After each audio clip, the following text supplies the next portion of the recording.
Senior light drivers ready to bring the rumble down to turn number 1 for 15 laps. Grand Finals honors on the line.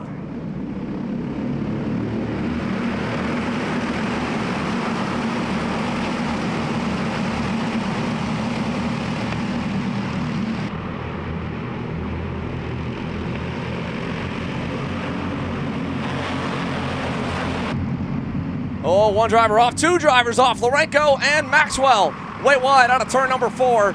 We'll bring the rest of the pack, though, into the double rights. This here, Cale Zimmerman mentioned, was going to be the trouble spot, the bottleneck, if you will, for the 60-car field. They've mostly made it. There's some trouble. Middle of the pack, collects about 4 or 5. Oh, and it's got Zimmerman involved. It's got Jordan Klein as well from the back. Braden Heber is involved.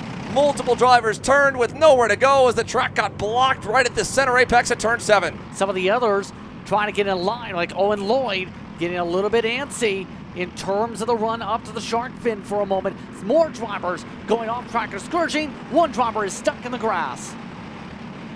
That is the 367, one of the many Viral Art machines from the Great White North, taken out here at the end of lap number 1. The thing is, Warren trying to find a diamond line, nearly got to the bumper on the left side, nearly making contact, goes for the diamond instead in cell tower, and the cell service is still functional there. Side by side for Reed, still can't find a way down to the inside. She's got Cade Yeager now working his way past her, and now he's going to go to the inside of his teammate, or try to. Will Lawler going to slam the door shut. Gave him just enough space to not have contact, but the number 10 holds. Yeager backing up now to Reed, and a big send down the inside for John Treadwell. He'll bring the field to be 2 by 2 back there at the end of the top 10. Still wheel to wheel with the rookie, and a big send down the inside for Chris Wakefield. That'll bog him down, and Reed pulls wheel to wheel with him. Lloyd, everyone in that group, elbows out indeed, and that's gotten a big break now, a separation for your top 4. Backwards, it's McKeithen and Warren. Eli Warren in 3rd, Will Lawler in 4th. All while things are not so calm behind them, you have drivers still making dives and still trying to settle on down. You have drivers like Malcolm trying to go forward, and someone's lost a tire. Oh no, that was right out of the front of the, oh no, that was Dylan Amundsen, I think, in the middle. You saw one driver with an MGM colored machine in turn 7, well out in the middle of the pack. And I think that may have been the 136's tire that rolled all the way across the circuit to the next lane of racetrack. So Shane Rennie amongst those you just see make passes. Also Malkovich just taking a hardy dive underneath, getting crossed back up, and contact over top. Braden Zerves, big time in the air. Contact with Kelvin Zing. He ramped up and over the left side tires, and now 2 more drivers are gone. 2 more major contenders from senior light to the wayside. And we've got a new challenger joining the top 2. Eli Warren has tracked down a near 9/10 of a second margin and allowed himself to be right on the heels of McKeithen and Warren. 4 laps in, 11 laps to go. And with the lead changing again, Colin Warren now back to 2nd, McKeithen to the point. That could allow the rest of the field to start to make up some ground, because it's only opened since the race got past the 2nd lap. Now these separations building up right now. At this point, Wakefield needs some help. Right now, he's got decent lone speed, but the problem is it's still 2/10 off of what drivers like McKeithen are doing in the pack. Eli Warren hooks now up with McKeithen, able to pass Colin Warren with the move, and now this is going to be interesting. Isaac Malquit and Owen Lloyd, they've definitely got pace. The bad news is, with the way that the race has unfolded, they're buried 4 seconds and some change away from the top contingent of drivers. And how about it for Cade Yeager and Cameron Reed getting a little bit away from it all, although Cameron now has lost a couple spots this lap. Ike said earlier this week, and he said, as I'm getting to grips with the drivers in senior, learning that some will respect me, some I just feel like no matter what I do, they're not going to. They don't want to follow a driver as small as he is, as young as he is, and as talented as he is as well. And here we are, losing a few spots. Malquit thrown to the wayside. Lloyd, Reed, and Ramos on through. Diego continues the uphill march into the top 10 now for the 1-3. Reed, at the very least, is giving the hand signals, say, work with me, and try and see if we can get something together that way.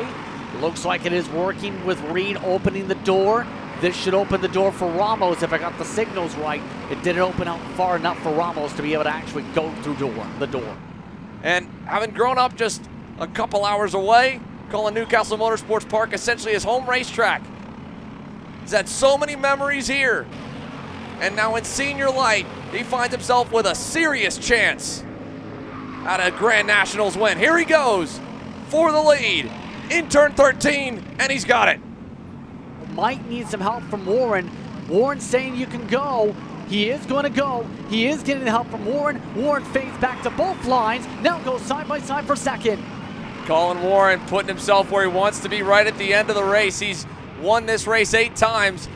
That many checkered flags don't happen by circumstance, by coincidence, by luck. He's played his cards exactly the way he wanted to. Now he's the one pressuring McKeithen with a lap and a half to go into the horseshoe, trying to force McKeithen to defend a bit early so he can make note of that for the final lap. If he can't find a way by now, he'll know exactly where Christopher wants to position the kart for the next lap. But here, with a nose down low into the kink over the curbing, he's got the advantage to the green turn. McKeithen's going to send it into the side of him. Colin Warren around in the green corner. And as he rolls back down the hill, we're down to 2. Eli Warren to the lead. Now it's the question, where does McKeithen respond back? Already getting argy-bargy up front. Right now, Eli Warren overdriving some of these corners, trying to withstand the pressure. But McKeithen trying to time things up for the run. Coming up to the white flag. It looks like the penalty flag also popping up. Here comes McKeithen with the pole again for 1. Back to the lead for Christopher McKeithen. He's going to race this one to the checkered flag. Look at this in the run to the green corner as the battle rages on for the top spot. McKeithen did not want to give it up. Colin Warren almost had him cleared, sent it around the outside, tried to hang on, and McKeithen had sent it deep to stay alongside him. And the contact sends Colin Warren spinning backwards down the embankment. Look at this crossover attempt from Eli Warren. Almost there. McKeithen's backing him up. Here comes Will Lawler. Could he play spoiler? He's had to withstand seeing the leaders pull away, at best hang even for the last 14 laps, and now he's got a chance to maybe spice things up. Big crossover, Eli Warren with an over-under. He's got the nose almost, but not quite. Now he'll open up last second for that another crossover attempt. McKeithen was ready for it. And here comes Lawler. They're 3, all single file, nose to tail, all 3 go-karts up front. Back behind's Cade Yeager. Christopher McKeithen with his teammate now in 3rd. Is Eli Warren going to have enough of a run to make something happen, make some magic happen? To the checkered flag, side by side. Christopher McKeithen crosses the line first, but Eli Warren celebrating. He knows that penalty flag at the white was not for him. And while Christopher McKeithen is headed over to the podiums, we're going to have to wait and find out ourselves